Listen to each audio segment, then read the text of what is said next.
All right, so Ralph Waldo Emerson, one of my favorite old dead guys. That's what I call the group of mentors who pretty much they're all authors, theologians, philosophers, that kind of thing, but they're all long gone. So Ralph Waldo Emerson said, "Do nothing you cannot do wholeheartedly." So I want to address this subject today because I've had a lot of people reaching out and having issues with moving forward in especially their business. Okay.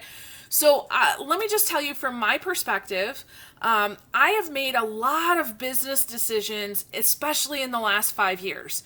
Now, it's been what we call an iterative process. So it's like an ongoing, right?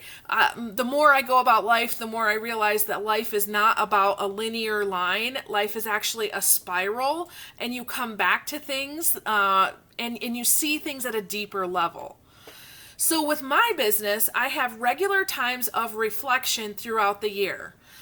Typically, I spend a few days in the month of July and then almost a week in the month of December, really kind of adjusting where I'm going. Now, I'm thinking about, the work that I like to do, the work that I would love to do. When the pandemic hit, that was a natural time for me to really say, whoa, where are we going with this? Right? And not only changing systems and processes, but looking at, okay, now I've got a little bit more time. I'm not serving clients like I used to by showing up at a meeting or speaking on stage. So if I have more time, what can I do with that time? So I've been, really, honestly, the progression of what's happened in my business, especially the last 5 years. I used to speak a ton on curriculum stuff because my background is in education. So I was speaking on, how do you run your classroom? How do you get kids to think? That kind of thing.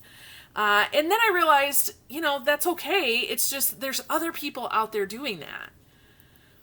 So then I started transitioning into this area of leadership. So when I started to begin my business partnership with John Maxwell a few years ago, I started to not just talk about curriculum, but how do those leadership practices or principles apply in the classroom? So for example, how can I get kiddos to learn how to be successful leaders of themselves and others? Okay. Now I found that there weren't a lot of people who were talking about that. Right? And so it was really important for me to be able to start talking about that because, it's an important topic, right? And if we can get children to be leaders of themselves and others, think about what they could do when they grow up. So, I'd been doing that for a number of years. And when the pandemic hit, I was like, okay, is that something that I really want to continue doing? Well, yeah, part of me really wants to do that. And I recognize the ability to put everything online. And so I thought, okay, what are the curriculum things that are constantly getting requested that I don't want to do again? So I immediately started to record those, put them online. So now when people request them, I'm like, yep, that's an online only course. So they still get what they need. I still get paid for it, but I never have to talk about it again. That's good, right? And then this idea of child leadership. So there's several things that I basically are in that same category. Now, more than curriculum. So let's say if you have, 2 curriculum items that I want to speak on, there might be 10 child leadership things I want to talk on. Typically, I save those topics for clients that might need me to come in and speak to their group, and then I record it and I put it online. Okay? So again, same philosophy. Speak once, get paid a lot, okay? But then I thought, I have a opportunity here to really speak on something different. And so I began to, with the help of some mentors, really think about what am I good at? What am I really good at? And the things that I came up with, there are 3 things. Number 1, I am really good at creating content. I can create content. You give me one quote, one statistic, one story, I can create all kinds of content for you. I can create podcasts and blogs and ebooks and social media posts and, all kinds of things. I'm really good at that. And then the second thing I thought is I'm really good at systems and processes. So the systems and processes I have, consistency and persistence, those are two of my greatest qualities. Once I have a system down, like boom, boom, boom, boom, boom, I can streamline that, okay? And then the third thing that I'm really good at is this idea of tweaking your mindset to get to your goals. So I affectionately call myself a mindset mechanic. I can jump on the call with somebody for a half an hour. I can hear, here's all their stuff that they're doing and everything. And I can ask a couple questions or give a thought or idea, and all of a sudden, focus. Right? Maybe you're scatterbrained, maybe you're confused, maybe you're just not sure where you should go. Come talk to me. For whatever reason, I've been blessed with that gift that I can see an opportunity and say, go here. Okay? So instead of just talking about curriculum or talking about leadership, now I'm starting to say, how can I teach people my systems and processes?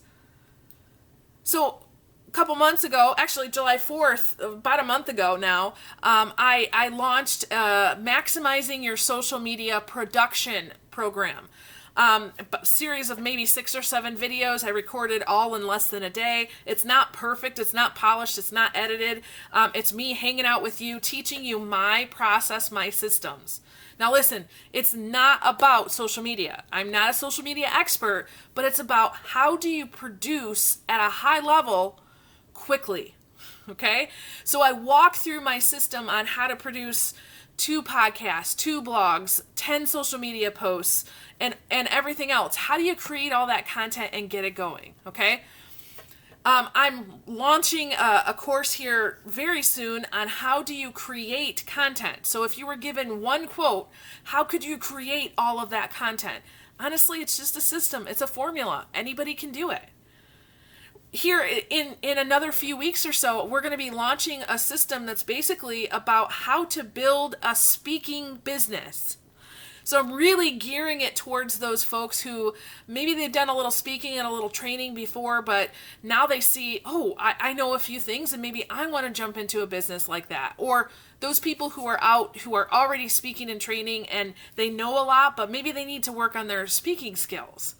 Okay? So we're going to launch that. So now it's like, whoa, there's so much more that I could do when I'm not just talking about curriculum, not just talking about leadership, but talking about what's worked for me. Okay? Now, the reason why I tell you that is because, again, the iteration, right? Coming back and saying, pause, reflect.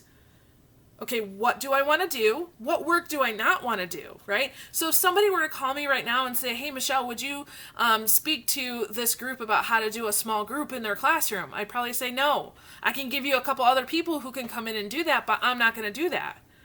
Okay? So what about you? The closer that you get to this place of the things that I'm good at, the more wholehearted you can be. So when Emerson said, do nothing you cannot do wholeheartedly, okay, he's really saying, hey, if you can't do it and you get excitement and passion from it, don't do it. So when I have coaching clients come to me and one of the first things that they say is, Michelle, I need help getting motivated. Or, oh my gosh, I have to do this. Or, the one that they always say, I just need some accountability in my life. Those are clues to me that you are not doing the thing you were designed to do. And here's why I know that. There's a quote in Napoleon Hill's Think and Grow Rich. It says basically that the world gets out of the way of the person who knows what they want. Okay? When you truly know what you want and you know what you've been built for and designed for, guess what? Everything in the universe kind of comes to your aid.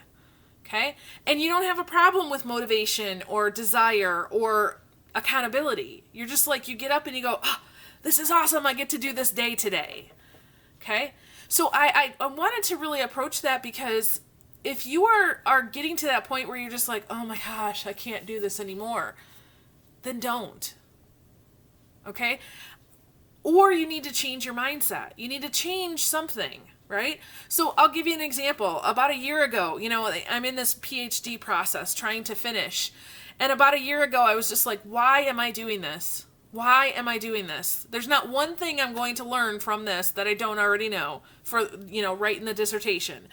I had done all the research at that point. The rest of it was just writing a paper, right? And I realized I need to shift my mindset. So now I look at it as, this is my personal development program in how consistent and persistent I can be. Okay? So when I sit down to write, when the professor sends me back something and says, tweak this, how fast do I do that?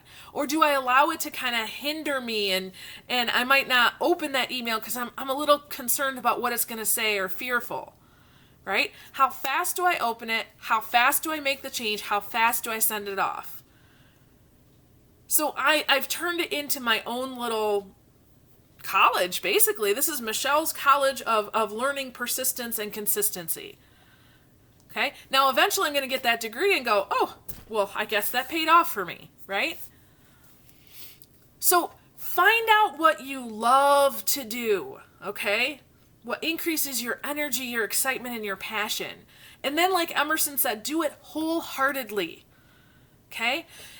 Constantly have moments where you can check in. I really like to have 1 or 2 days every quarter where I can just like step back and say, what have we done this quarter?